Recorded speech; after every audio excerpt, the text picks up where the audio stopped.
to go or to flow around it or because the world doesn't cooperate most of the time. That's I've right. found the world's not going to cooperate with you, so you got to find those edges to get you through to still have a smile on your face when you found your way around it. That's right.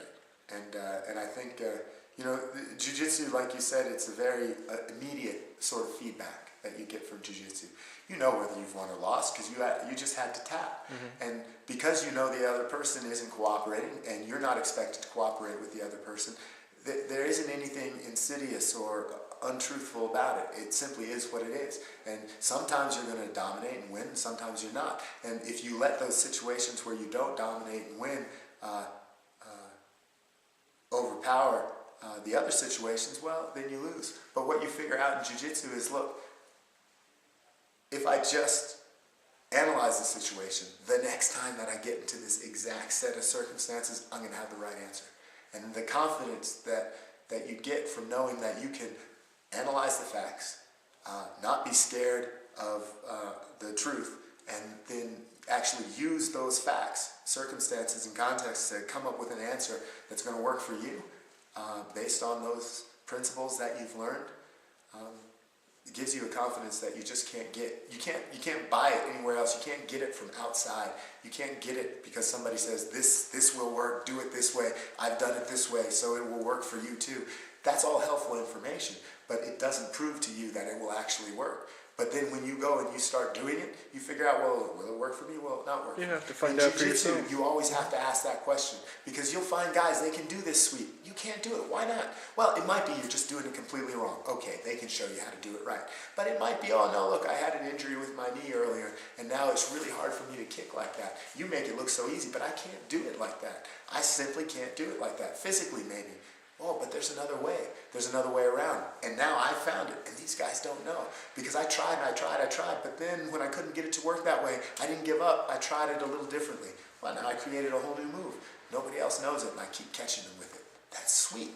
There's a confidence that comes from that. Not only were you able to overcome the roadblock, right? I can't do the sweep the way everybody else does it. Now you're like, well, it doesn't matter what everybody else can do. I can do this, and they don't know it. And now I get them every time because they think I have to do this to make it work, and I don't. I do this. Oh, well, it's a completely different move. So what? It works. The end result is you got from point A to point B, and you overcame the roadblock, and you did it not by avoiding the truth, but by taking the truth, understanding what it was, and then figuring out a way to make it work for you. And when you can do that on the mat, I think you start to gain this confidence that you can do that wherever you go. Now, sometimes I came to jiu-jitsu, I didn't know any jiu-jitsu, and when I got here, I wasn't any good at it. So just because you're good at jiu-jitsu doesn't mean you're going to be good at everything else in your life. Right. And it takes time to understand how to apply these concepts that you learn on the mat, off the mat. But I tell you, the guys that come and gain some confidence off the mat, on the mat, when they go off the mat, they have more confidence. They carry that with them. Right. They could.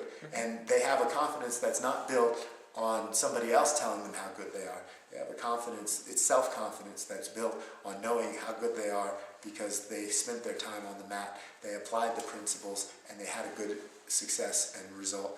And they didn't do it by simply relying on somebody else's analysis of the truth.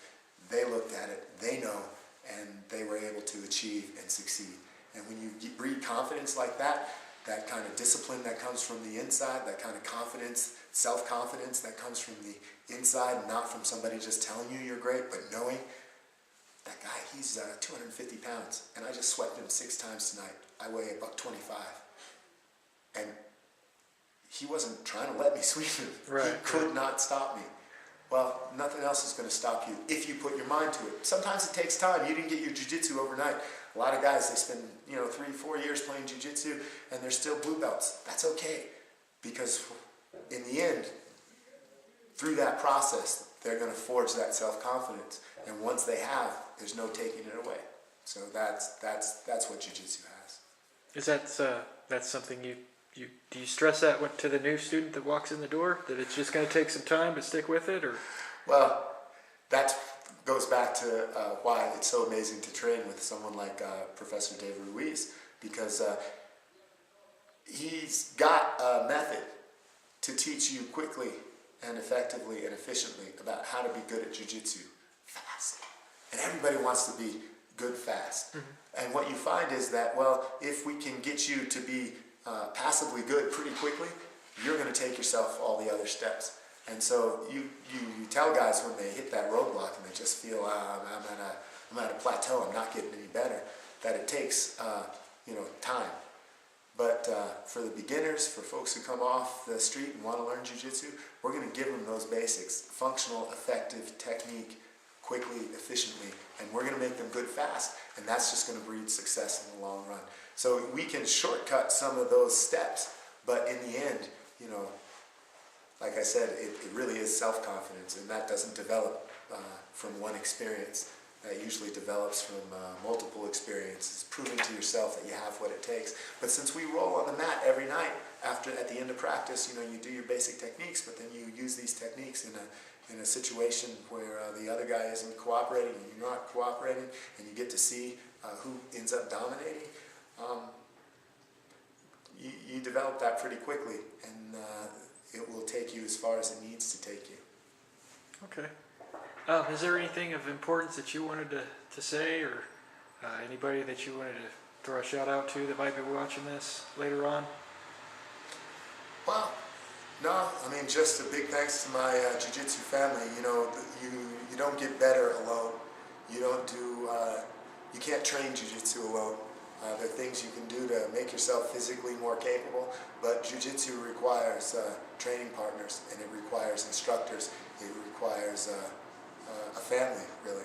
And so, when you train jiu-jitsu regularly, you develop friends and family that you wouldn't otherwise develop, and you depend on them. They're the ones who make you good. You've got to have guys who will push you. You have to have guys who will let you work, and you have to have an instructor that is confident that they can show you the way, and also confident that you're going to take what they've shown you and go with it, because if they don't have confidence in you, it's hard for you to have confidence in yourself. But they can't give you everything. If they give it to you, you don't value it. And so they've got to show you the way, but they can't take you there.